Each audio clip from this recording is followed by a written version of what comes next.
ఆంధ్రప్రదేశ్ లో 5 ఏళ్లలో రాష్ట్రాన్ని దోపిడీ చేశారని, అన్ని రంగాల అభివృద్ధికి నోచుకోలేదని నారా చంద్రబాబు నాయుడు మాజీ ముఖ్యమంత్రి ఆవేదన వ్యక్తం చేశారు.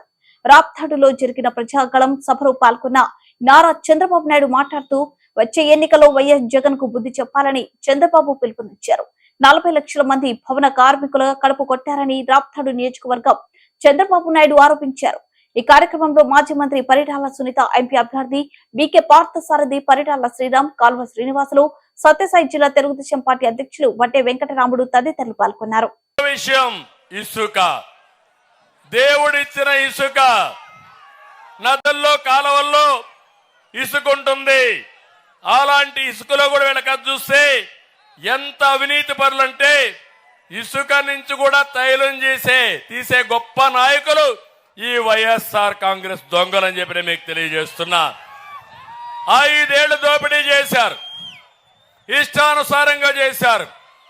భవన నిర్మాణ కార్మికులు మొత్తం నాశనం అయిపోయారు, ఆత్మహత్యలు చేసుకున్నారు. భవన నిర్మాణ రంగం కుదేలైపోయే పరిస్థితి వచ్చింది. కానీ జగన్మోహన్ రెడ్డి డబ్బుల ఆశ తగ్గలేదు. ఇక్కడ ఇసుక దొరకదు.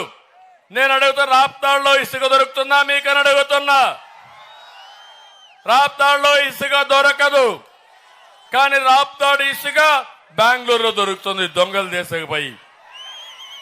దానికి ఎవడు చేస్తున్నా అంటే ఇక్కడ ఉండే ఎమ్మెల్యే తోపు, పెద్ద తోపు ఇతను. వీళ్ళు చేసే పరిస్థితికి వచ్చారు.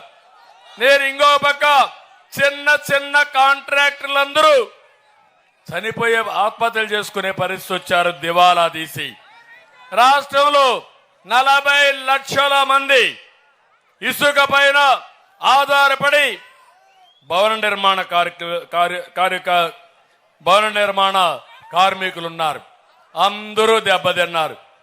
నేను అడుగుతున్నా, మూడో విషయం నేను చెప్పింది వాస్తవనా కాదా అని మిమ్మల్ని అడుగుతున్నా.